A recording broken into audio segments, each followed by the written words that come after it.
Ibu Menteri dan Bapak Menteri terheran-heran mendengar gas LPG ini harganya di atas Rp20.000 di pasaran. Kita bocorkan rahasianya. Baiklah teman-teman, berjumpa lagi di channel saya. Jadi di kesempatan kali ini saya akan berbagi tips dan trik seputar gas LPG lagi. Jadi di awal tahun ini Ibu Menteri itu sempat heran dan terkaget-kaget karena mendengar gas LPG ini harganya di atas Rp20.000. Dan kabarnya Bapak Menteri dan Ibu Menteri sedang mengatur regulasi keluarnya dan penggunaan gas LPG ini di masyarakat. Kita tunggu saja bagaimana kelanjutannya. Yang pasti buat masyarakat seperti kita, gas ada, harganya murah. Masalah regulasi dan peraturan perundang-undangnya biarkanlah mereka yang mengurusi. Untuk kita yang tahu hanya ada LPG di pasaran, kita butuh, kita beli, dan pastinya harganya terjangkau buat kita. Untuk itu, apabila gas LPG langkah pertama yang kita harus lakukan yaitu untuk menghemat gas LPG tersebut, teman-teman. Agar bagaimana? Agar LPG ini tidak cepat habis, bisa digunakan sampai 3 minggu bahkan 1 bulan. Bagaimana caranya? Ikuti terus video ini sampai selesai agar tidak salah paham dan juga pastinya mendapatkan manfaat dari video ini untuk menghemat gas LPG. Jadi jangan sampai ketika gas LPG langka dan juga mahal, gas kita cepat habis ya teman-teman ya. Belum 1 minggu kok habis, maka kita akan rugi bertubi-tubi.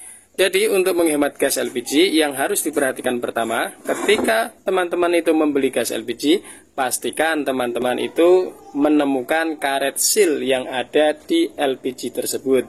Karet seal ini dipastikan dalam keadaan baik, tidak keras dan juga tidak begitu lembek. Dengan menggunakan karet seal yang bagus, otomatis kebocoran itu juga sangat diminimalisir dan pastinya akan menghemat gas LPG dalam penggunanya sehari-hari teman-teman. Yang berikutnya, pastikan teman-teman menerima tabung gas LPG dalam keadaan kadaluarsanya masih panjang ya teman-teman ya. Jangan sampai kita memilih gas LPG itu sudah lewat batas tahun sekarang. Contoh tabung gas LPG ini penggunaannya sampai dengan tahun 2028. Ini pastinya gas akan lebih hemat ya teman-teman ya.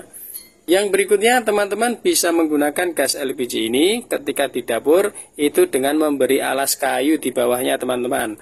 Pastikan tabung gas LPG ini dalam keadaan hangat ya, tidak langsung menyentuh dengan lantai seperti itu teman-teman. Berikutnya dalam pemilihan instalasi kompor gas ya teman-teman ya. Pastikan kompor gas juga dalam keadaan baik. Dengan ciri-ciri yaitu burner yang ada di dalam kompor gas ini masih dalam keadaan bagus, tidak greweng dan juga tidak rusak. Karena ini juga bisa berpengaruh terhadap hemat dan borosnya gas LPG. Yang berikutnya yaitu tombol ini teman-teman. Tombol ini dipastikan juga dalam keadaan bagus. Sekali cetek dipastikan sudah bisa menyala. Ya, sekali cetek pastikan sudah bisa menyala. Karena dengan tombol gas yang rusak itu otomatis gas yang terbuang itu jauh lebih banyak, bisa membuat boros teman-teman. Kemudian instalasi yang lebih penting lagi yaitu selang gas LPG ini teman-teman ya. Pastikan dalam keadaan lentur dan tidak kaku, dan juga tidak ada retak-retak di sekitar selang gas LPG ini. Perawatannya cukup mudah teman-teman, yaitu tinggal mengelap dengan kain basah, baik air hangat maupun air dingin, untuk mengetahui kebocoran yang ada di dalam selang gas LPG ini. Dengan selang yang sempurna dan baik, otomatis gas LPG jauh lebih hemat. Yang tidak kalah penting lagi yaitu regulator gas LPG ya teman-teman ya.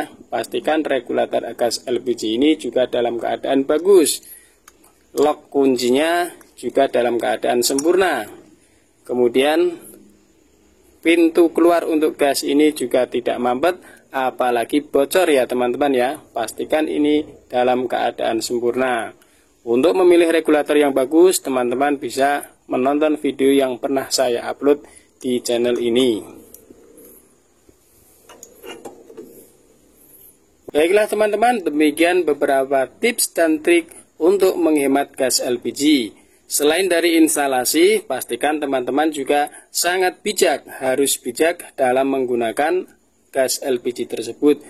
Contohnya, ketika merebus air, teman-teman jangan ditinggal dalam keadaan api yang besar ya. Api sedang saja, kalau bisa ditungguin, jangan ditinggal. Biasanya apa? Kalau merebus air itu biasanya ditinggal, karena alih-alih air itu tidak bisa gosong. Itu yang membuat boros teman-teman. Demikian video singkat dari saya, semoga bermanfaat. Silahkan tekan like dan juga subscribe, dan pastinya teman-teman bisa menonton video yang lain dari channel ini. Terima kasih, salam kreatif, tetap positif. Sampai jumpa di video berikutnya.